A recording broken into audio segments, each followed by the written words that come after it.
the New Indian, we have with us Professor Meenakshi Jain, a historian, a political scientist, an author of several books, and a recent recipient of Padma Shri, India's fourth highest civilian award. Welcome to Reason, the New Indian's platform where we ask questions behind the issues that concern you. Welcome, Professor Jain. Thank you so much for having me. Professor Jain, I'm going to begin this conversation with a very simple question. Yes. For decades, you were a lone scholarly voice among historians and scholars of India. You faced a lot of contempt and perhaps isolation as well for your contrarian scholarship. Finally, this year, recently, you and your work have been acknowledged. It's been honored with Padma Shri. How do you feel? Actually, it's a very difficult description how to answer this question, because as you said, for decades I was on my own. But I'm not presenting myself as a victim, because I did what I wanted to do. It was a passion with me to discover the hidden secrets of the Indian past, which had been hidden from all students of Indian history. So I began this journey, and I enjoyed every moment of that journey. I was not ridiculed, but I was isolated. So I have to say that I was not subject to any ridicule, but certainly I was isolated.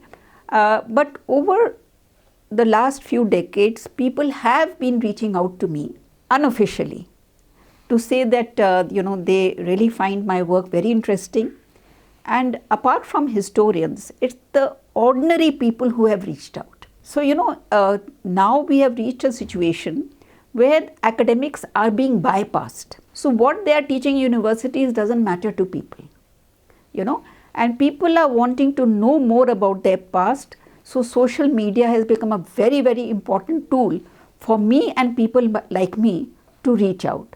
So getting the Padma Shri was, of course, a moment of satisfaction, and it was actually a recognition not of me but of the work that I have done. That narration of Indian history which was being suppressed had got recognition. So I look upon it not as a personal vindication but as the vindication of a particular view of Indian history which had been silenced and suppressed. Let's talk about your work. You focused on medieval India's history. And the books that we read in our schools, for example, projected medieval India as a country where there was conflict, there was violence, and it seemed that the projection was that both Hindus and Muslim rulers were alike, that there was no difference. There was equivalence drawn between their tyranny, their oppression. This is exactly the problem with studying Indian history in the medieval period, because the dominant school of historians, that is the Marxist historians, they had two objectives while they were writing Indian history. The first objective was to paint ancient India as a period of strife, conflict, and caste oppression, when there was really not much evidence to support that. And for the medieval period, their main objective was to erase all traces of Islamic iconoclasm. Now, India has been the victim of sustained iconoclasm from 710 AD. 710 or 12, that is when the Sindh, it fell to the Arab armies, and Muhammad bin Qasim was the one who finally conquered Sindh. And that also I must add that the conquest of India, contrary to what the historians have told us, it was a very sustained, long struggle. So, tiny little Sindh, it took the Arab army 75 years to capture Sindh. And that was totally in contrast with their successes in West Asia, even in Europe, France and Spain. Persia, Syria, all these mighty empires, they cut as knife through butter. So they were expecting an easy walkover in India, and the resistance that they faced came as a shock to the Caliph. He did not know that the Arab armies would be defeated again and again in Sindh. And after Sindh, Kabul and Zabul, there were two other frontier states. So the Arab armies took 75 years to capture Sindh. And when I say capture Sindh, it doesn't mean that it was the final takeover of Sindh, because resistance continued. And Kabul and Zabul. So for 4 centuries, it took the Arab and Turkish armies, it took them 4 centuries to reach Punjab. Interestingly, we never read anything about Raja Dahir. Yes, and the struggle of Raja Dahir and his family. And when Dahir lost, the Chachnama is an account of that period, which gives a detailed narration of the struggles and the battles that Dahir and his family fought. And his son, when Dahir lost, his son was forcibly converted to Islam. His wife was also forcibly converted. And when the Arab armies went back or made a retreat, then immediately he reconverted to Hinduism and continued the struggle. And one of his wives, when the fort where she was taking refuge was surrounded, then she and the women who were there, they said, we will commit Johar. And they did commit Johar because they didn't want to fall into the hands of the invading armies. Now, the story of iconoclasm begins in Sindh. Because, there was a very famous temple, the Sun Temple in Multan. And that Sun Temple was revered throughout India. And the Chinese traveler Hyun Sang, who visited Sindh, saw that temple. And he has described the image in that temple, how it was of gold and how it was decked with precious jewels. And he said, kings from all over India pay homage and they send tribute. And people come from all parts of India. It was such a major attraction. So, 712, this is the first major temple of India, which was revered throughout India, which falls to the Islamic armies. And there is Arab travelers who came there.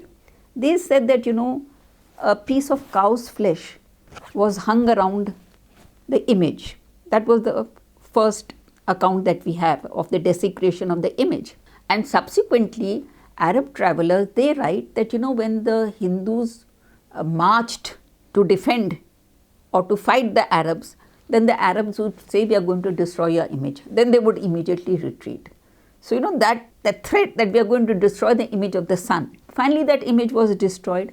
And this story of destruction, it continues throughout the Sultanate period, the Mughal period, and even beyond. And in fact, in parts of the subcontinent, it continues till today. The Bamiyan Buddhas were blown up. They were not... Let me interrupt you here. Yeah, sure. A lot of your critics have been saying, even now they say, that you see history as a continuum. Yes. That as if, ever since the first Islamic invasion, that invasion has continued till now. And from their perspective, it's not a continuum, it's not a continuity of a process. It is the continuity of an ideology. That ideology which the subcontinent experienced in 712, it continued in the Sultanate period, in the Mughal period. In the Mughal period also, which we look upon as a more benign rule, there were very few rulers who did not indulge in iconoclasm. Maybe Akbar was a sole exception, but there also, there are contrary views about his siege of Chittor, etc. But the last important invader of India was Ahmad Shah Abdali in 1757, after the death of Aurangzeb. So it's not that the ideology stopped working with the death of Aurangzeb. And his attack on the sacred cities of Mathura have been chronicled by a camp follower of his. So this camp follower, he wrote in Persian, and his account was translated into English by the British ICS officer William Irwin in 1901. The point that I am making is that all the evidence that we have of continued sustained iconoclasm in the subcontinent is evidence that was recorded well before the so-called Hindutva historians came on the scene. So the so-called Hindutva historians don't really have to go around looking for material, it is all there. That brings me to this question about sources. A lot of leftist Marxists, I'm not even sure whether we should be even calling them leftist Marxist historians, because even on many issues, if you really look at history of common people, then you have to talk about common Hindus, Yes. Common natives, but they haven't really talked about native indigenous people of India. That prism is missing. I'm not sure what label to give them, but historians who have whitewashed the crimes of Islamic invasions and who have tried to project India as this wonderful place where everything was hunky-dory, Hindus and Muslims lived peacefully and in harmony. We read this time and again that there's a syncretic culture, there's Hindus and Muslims came together and there was Bhakti movement. So my question is that a lot of these historians have been questioning sources that so-called Hindutva writers and historians have been using. Is there a question of credibility of sources? See, I can say for myself that I have used only sources which have been used by Marxist historians, if you want to call them that. There is no so-called Hindutva source that I have used. And you are talking about this, Ganga Jamna Tehzeeb or syncretic culture. If you look at the work that has been done by professional historians, I'll give you some examples. For example, the jizya. The jizya was a tax that was levied because you were a non-Muslim. And the rate of taxation was very high. The rate of taxation was high so that you may be tempted to convert. Because when you convert, then the jizya, you don't have to pay the jizya. And in fact, studies have been done on the rate of jizya because some papers were found in the province of Punjab. There were 4 categories of people: the rich, the not so rich, the average and the poor. The poor, that is the indigent, they were exempt from the jizya. But the other 3 categories, the amount of money that was collected from them in the province of Punjab on the basis of Mughal documents that have been found show that it was a very high taxation. Second, when you're talking about Ganga Jamna's Tehzeeb, what was the participation of the people of this country in the political process? All right. In the Sultanate period, for the first 100 years, only one Indian Muslim was allowed to enter the nobility or the ruling class. And he was executed for treason within 1 year. So for the first 100 years, there is no participation of what you want to call the natives of this. And then after that, there is a revolt and we have the Khalji revolution and some other people are brought in. Then under the Sayyids and Lodhis, again, it's only an Afghan affair. So the point is that for the Sultanate period, political participation remains largely a preserve of what we would call foreign Muslim. Now to come to the Mughal period, the story is even more fascinating. Akbar we hail as the best example of a Mughal ruler. But Akbar, when he came to the throne, his nobility means council of ministers, the ruling class. It consisted overwhelmingly of 2 foreign groups. That is the Turanis. Turanis were people who came from Central Asia, and the Iranis, that is Persians. So that was the composition of his nobility.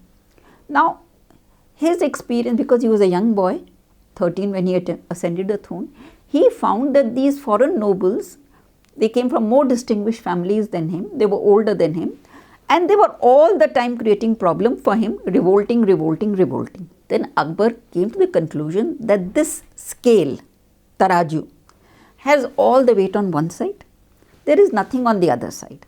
So if I want to strengthen my position, I must have some weight on the other side. And very intelligently, he picked up only 2 groups. Which were those 2 groups? One was the Rajputs. Rajputs because they were sword arm of Hindu society. And the second was Indian Muslims, because Indian Muslims would never revolt against him. They have no constituency. The foreign nobility will not accept them. In spite of that, 70% of Akbar's nobility consisted of Turanis and Iranis and 15% of Indian Muslims and Rajputs. And again, as far as the Rajputs are concerned, it was mainly the house of Amber, or what we call Jaipur. So it was not that he was opening his doors to all sections of society. That's not true. In the administration, there were people from the subcontinent, because obviously how many people can you bring from outside? And this composition of the nobility did not change even till the time of Aurangzeb. The foreign component declined because the number of people coming from outside was not that much because of developments in those countries. And the involvement of the Marathas in Deccan politics, that also was a contributory factor. So why do you think the historians erased many of these facts, and we never got to read them? What was the objective? What was the motive behind such erasure of history? No, what I can make out is that the attempt was to erase the harshness of Islamic rule. We have to be very clear that it was a harsh rule. Notwithstanding the Taj Mahal being constructed, or Red Fort or whatever, it was basically a harsh rule. And they wanted to present India as a region where Islamic iconoclasm and the ferocity of Islamic rule was, it was not depicted. They wanted to erase the memory of that. Perhaps because of the partition? Because of the partition, because many people did not move out of India. Many Muslims stayed behind. So they had to, They wanted to avoid more conflict? Avoid more conflict, exactly. So in a way, erasure of history, erasure of truth to keep harmony. To keep harmony. But the thing is that, you mentioned a very important point, that ordinary people. Now that is the whole problem. The ordinary people nurtured and remembered what they had gone through. So this success of the Marxist historians succeeded only as far as the English educated class was concerned. Because they went to the universities, those people were their professors, they read books by them. But as far as the ordinary people were concerned, they were not, because they were not studying history, they were not students of history. That memory remained with them over the generations. And I want to give you one reason why that memory persisted. That was, and this is a viewpoint that left historians have overlooked or ignored deliberately. See, when the sacred structures of Hindu civilization or Indian civilization were attacked, the attack was so thorough that in the entire North India, there is not a temple standing which is before the 18th century. So that devastation was so complete. But what they have overlooked is that when these temples were attacked, temples were huge structures. There was no way that they could be defended against an invading army. So the devotees and the priests, they ran away with what was most precious to them in the temple, and that was the Murthy. Yeah. So this story of protecting the Murthy is a story in which ordinary people were involved. So that memory, they ran away with the Murthy here, there, wherever, buried it under the ground. And lot of idols, actually, I discovered them in New York in the museum. Yes. And it was such an astonishing moment for me personally, because I had never imagined that what belonged to us, I would find it in a foreign country. And there's a temple in the south where the Murthis were disguised as corpses, dead bodies, and taken out of the temple as dead bodies. And again, the beauty of the whole thing is that we say that Hindus don't have a sense of history, but the number of inscriptions that we have found recording this. Now this recording of the Murthis being disguised as dead bodies is recorded when they were brought back into the temple. So the inscriptions tell a story, and mostly political power was not involved, because how many kings were left in any case? So it was ordinary devotees, it was temple priests, it was, as you say, the common people. Yeah, and I think that's where Romila Thapar and her entire, I would say, coterie of historians forgot about Somnath Temple, as you wrote very extensively about Somnath, that it were people, the memory of Somnath Temple was so intrinsic and it was so embedded that even in 1947, there was a debate about a reconstruction of Somnath, Gandhi and Nehru, and they debated about it. And what was very intriguing, that your rebuttal to Romila Thapar on Somnath was along these lines, what you mentioned. But I want you to tell our audience that why did Romila Thapar basically say that attacks on Somnath temple were just basically for trade, and it was concerned about economy and it was about wealth? If you're an influential historian, then your viewpoint should have many people endorsing it. I don't think anyone apart from that school endorses a point of view. But you talked about Somnath, and I want to, mention two things which will interest your viewers. When Mahmud Ghaznavi, after the attack on Somnath, was going back home, then he wanted guides to show him the route back. He wanted to take a shorter route. And so one of the guides, he said, I will take you back. And this account that I'm telling you is narrated in Persian by a Muslim historian. So again, it's not something that a Hindutva historian has dug out. It's publicly available. Now this Persian historian writes that this guide took us along a path, and after some time we were thirsty for water, and we asked him, where is water? He said, you destroyed my deity. This is my revenge on you. I have deliberately led you on this path so that you do not make it back home. This is an account of an act by a common citizen or a common person, and it is recorded in a Persian account which is available for everyone. So this is the kind of sentiments that these actions aroused. And one more thing I want to say about Somnath. After Mahmud Ghaznavi, Alauddin Khalji also attacked Somnath.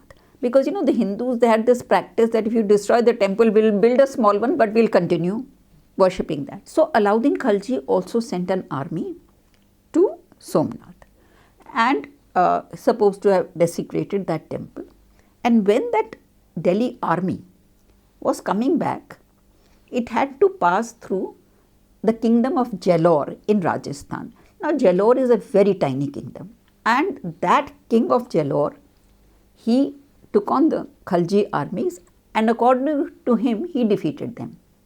That's not the important point. More important, this king of Jalore, his grandson, 2-3 generations later, he said, my grandfather, he took on the might of the Khalji armies. How will my generation and my successors remember this?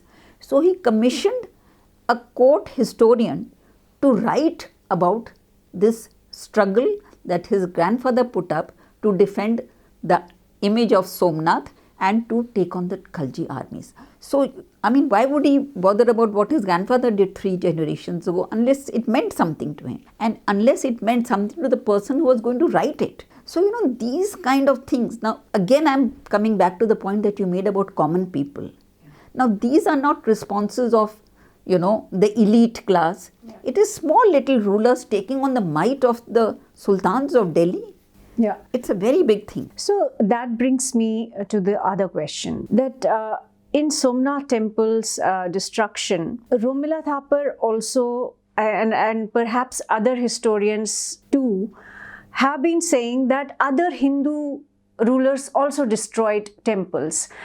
They destroyed, for example, there has been this common view that Hindus destroyed Buddhist temples. They destroyed Jain temples. So how is it that Muslim rulers destroying Hindu temples is a different thing? This is again part of that ploy of justifying what the Islamic invaders and rulers did. In my book, Flight of Deities, in the introductory chapter, I have taken up many important cases of Hindu kings and what they did to the image.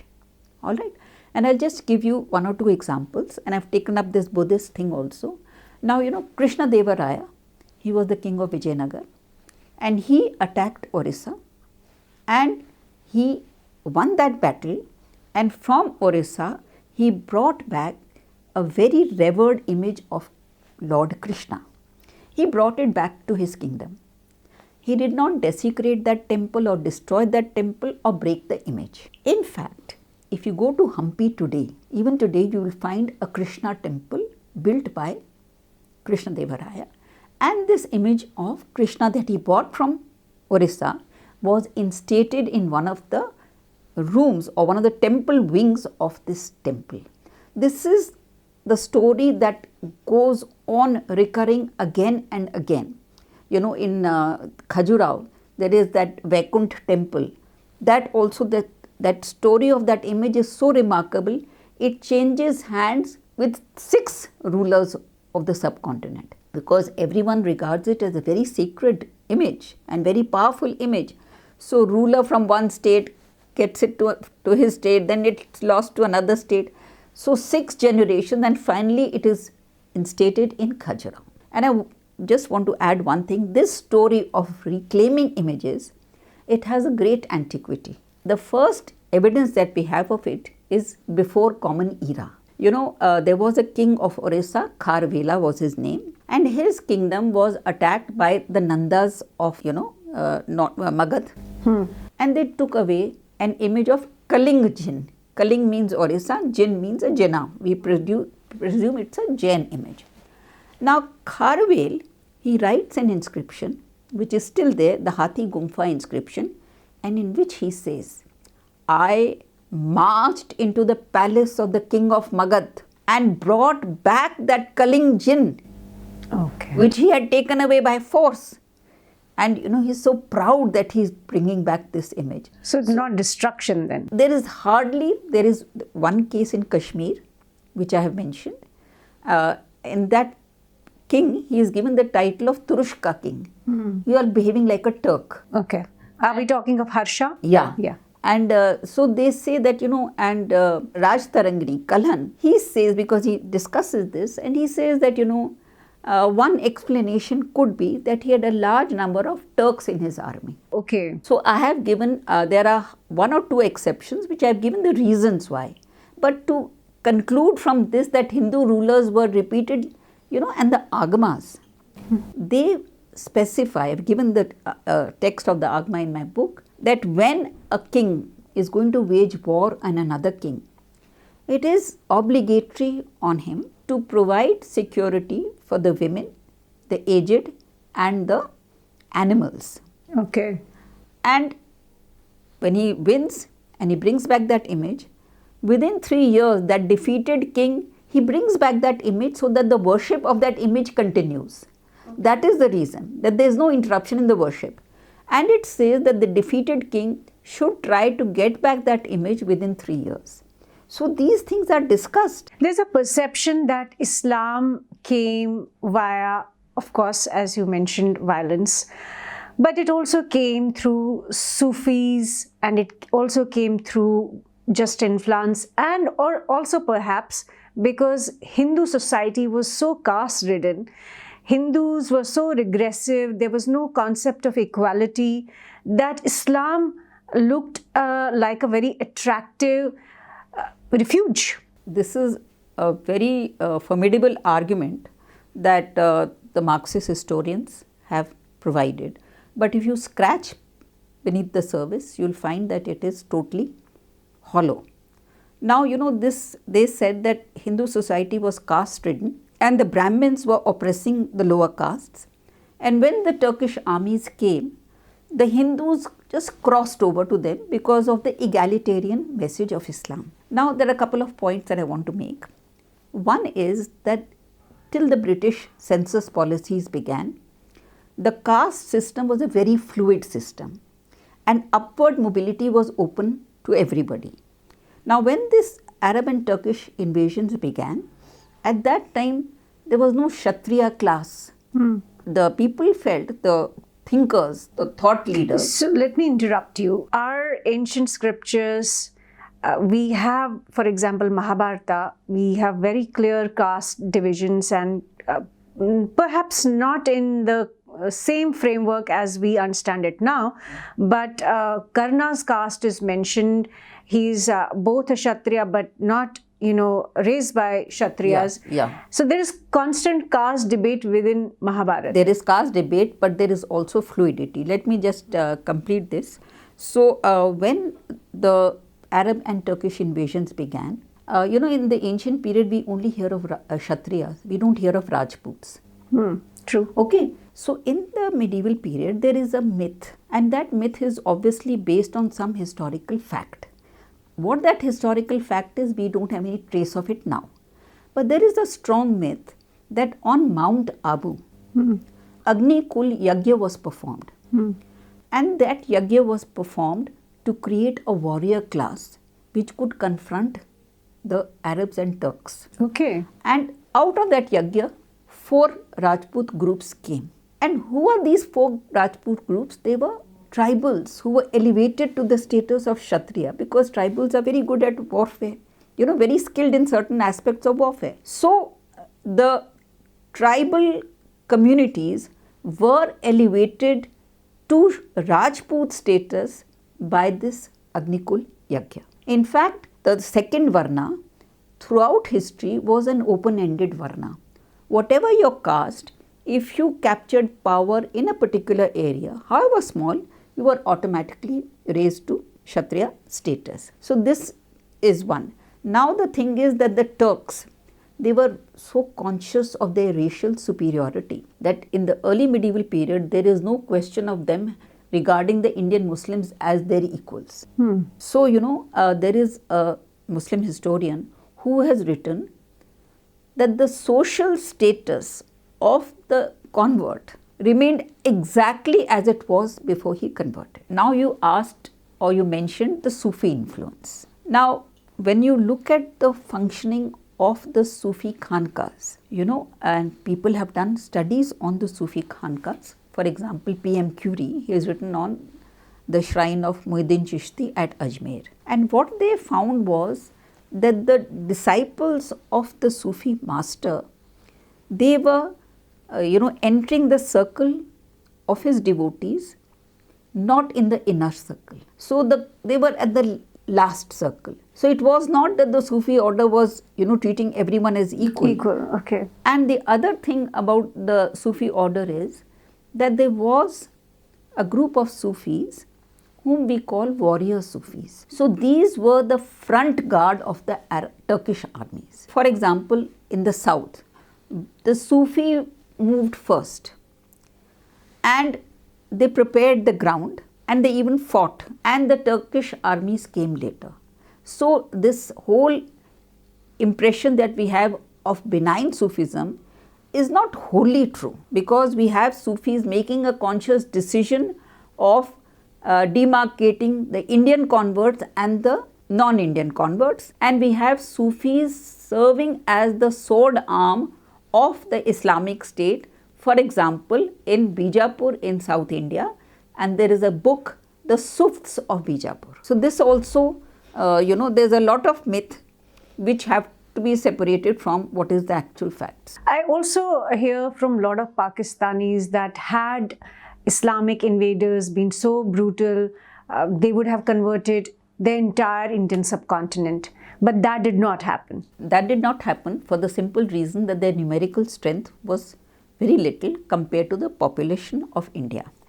And in fact, this debate on how to convert or whether to convert is there in the court circles, and we have this example of the Sultanate period like Iltutmish, Jalaluddin Khalji. They are discussing what to do, and Iltutmish says that right now we are like salt in a dish. So we cannot at all think of converting because we are numerically weak, and when our strength grows, we will certainly walk the talk. And Jalaluddin Khalji, there's a very interesting conversation which is recorded again by his court historian, which says that how do I feel when I see the Hindus singing under my balcony and going to Jamna ji for their prayers, but I can't do anything because again we are a minority.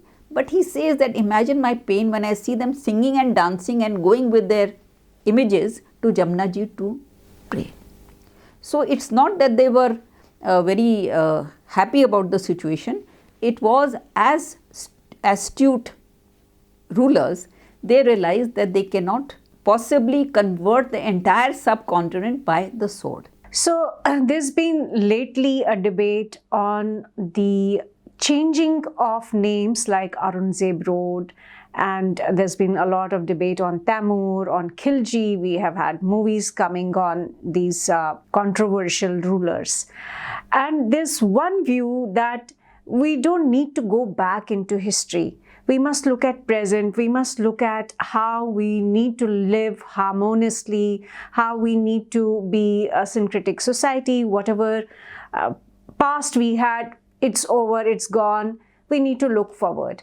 What would your argument be? I can certainly understand renaming Aurangzeb Road, because he was a person who was so bigoted. And I want to give you an example.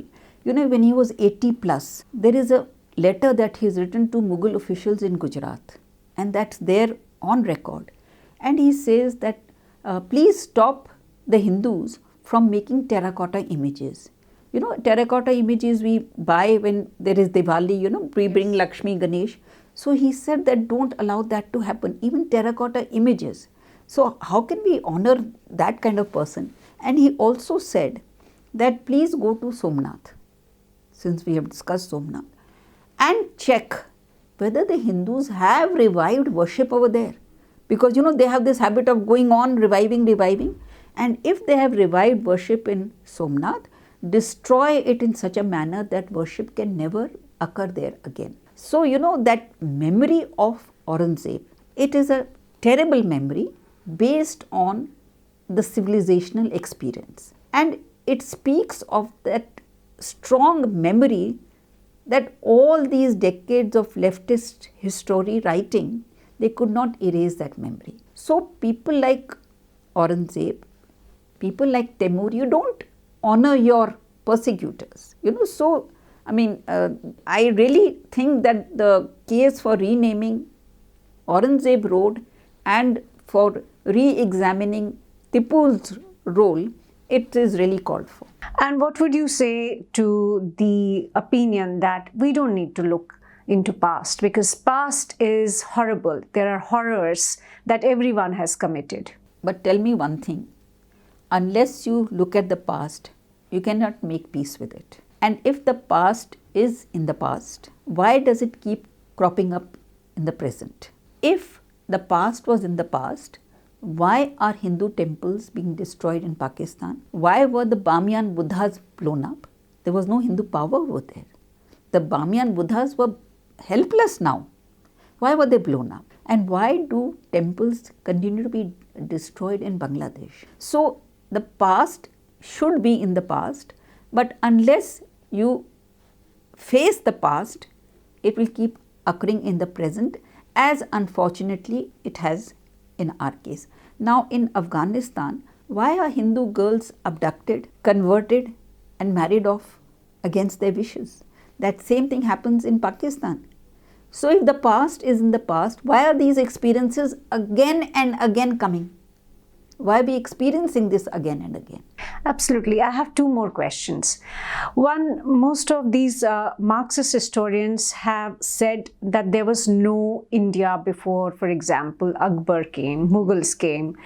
There was no larger Hindu community before the British came. Does history really substantiate this argument? I will not use the word Hindu, because that word comes into play much later. But I want to tell you that the Marxist historians who are saying there is no India before the British came are actually echoing the British colonial view of India. Because the British wanted to justify their presence in India. They didn't want to say that we're an exploiting, company or country. So they said that we have come with a civilizing mission. And until we came, India was not even united, it was divided, and we united the country. Now, if you look at the ancient period, I'll just give you 2-3 examples. We've all heard of Kautilya's Arthashastra. Kautilya's Arthashastra, whenever it was written, it says that India, from the Himalayas to the seas, should have one ruler. This is stated in Kautilya's Arthashastra in the time of the Mauryan period. Apart from that, we have other texts which talk about the Kshetra of the Chakravartin Raja is from the Himalayas to the seas. So this is one aspect. And then, the earliest evidence that we have of adoring this land is the Prithvi Sukta in the Atharvaveda. Now that Prithvi Sukta has been described as the first national song of India, and it talks about the geography of this land, its values, its virtues, its unity in diversity, all the, and it says that this land is not a mother to some and stepmother to others. She feeds all her children irrespective of who they are. So this word mother and stepmother, it occurs, and the values, what does this civilization, what does this country want? It cherishes cosmic truth, liberty, and all the values of a modern society are elaborated in this Sukta of the Atharvaveda. So it is a very fabulous history, and there are so many prashastis of the before common era glorifying this land. And last point, that have you ever noticed that no religious leader from whichever part of the country, like Shankaracharya if I want to take, they never restricted the Tirths of India to that particular Kshetra. The Tirths of India were never region specific. Shankaracharya came from Kerala, he went all the way up to the north. Kashmir. So, the whole of India was the setting for the gods. That's what we believed. And no ruler advocated pilgrimage only to a particular geographical area. They all had all India compass, view. So these things tell us something about the way we viewed ourselves. Why did we never encourage parochial tendencies as far as pilgrimage was concerned? Tirth was always all India. And at that time there was no transport. So people took tough journeys, and so many took those journeys. Yeah. So it was reverence for the land. My last question. You wrote extensively on Sati. Yes. And there has also been this view among Marxist historians that Hindus were regressive, their attitudes towards their women were regressive. Sati, for example, women were forced to burn themselves after their husbands died. Does history really provide evidence to this view that women did not have equal status or women were oppressed through ancient or medieval India? See, as far as the ancient period is concerned, we have many women like Gargi, Maitri, etc. So I don't want to, there's enough evidence, but I just want to say what I found on Sati. See, because Marxist historians would say that, why are you talking about oppression in our other societies? Look at the way you burnt women. But that was not true. There was one hymn of the Rig Veda, which was the word Agni. There was a mistranslation, which was shown by the British themselves. So the hymn only says, lie beside him and get up and resume your place in the world. Now, the actual number of cases that we have eyewitness accounts of were very few. So I've given those. The one was by the army of Alexander. They witnessed a sati. That eyewitness account is there. Ibn Battuta witnessed a sati. So I've given all those instances. So suddenly in the 19th century, we get horrendous figures of 50,000, 1 lakh women immolating themselves every year. And when I studied that phenomena, I realized that this figure was a concoction of the Baptist missionaries. You see, the East India Company did not allow missionaries to operate in its territories in India. They said, we have gone there to make money and don't create social unrest for us. Then the British decided that they will appeal to Parliament, that please pass a law allowing us to convert. So how to convince Parliament?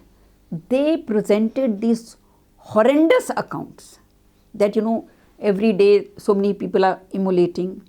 And I've traced that literature. So it was actually a British missionary manufactured debate, And it is very interesting that many senior British officials of that time who were not missionaries, they wrote to the headquarters that in our territory there is no sati. and they were in Bengal. And you know that we know that widows of Bengal used to go to Banaras. They used to be sent there. And how is it that Bengal has no Sati memorial? Sati was a institution that became confined to the Rajputs with Johar, because they were the fighting class and for various historical reasons. But my study shows that the manufacture of the Sati debate was the contribution of British missionaries, because they wanted to get the right to convert in India, and they finally got that right in 1813. It's been a delightful conversation. It's been an insightful conversation. There are so many questions I would still like to ask, but we will do that for another episode of Reason, where we will ask questions that you might be also interested in. Thank you so much for this lovely conversation. Thank you for inviting me. Thank you so much. Thank you.